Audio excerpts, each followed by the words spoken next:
Day 1 at the Clonakilty Park Hotel West Cork Rally saw the crews take on 2 stages in the dark and get some early times on the leaderboard, entertaining the crowds in and around the host town of Clonakilty, and it would end with a slim lead for Josh Moffat and Andy Hayes at the end of the day. Day 2, though, would be where the real mileage started, with a further 8 stages, including some driver favourites, and for early rally leader Moffat, things couldn't have gone any better, opening up a 21-second lead to take into Day 3.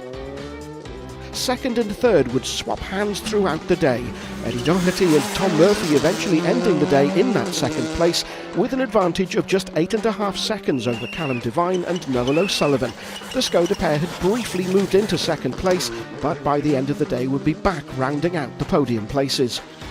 Welsh regulars John Dalton and Eric Davis were the fastest of the modified crews, the pair making the most of the dry conditions and fast stages to stretch the legs of the Darien and get themselves a 20-second lead over the similar car of Rhys Davis and Gedwin James. For Frank Kelly, sporting some damage to the rear of Baby Blue, it would be third place in the modifieds going into Day 3.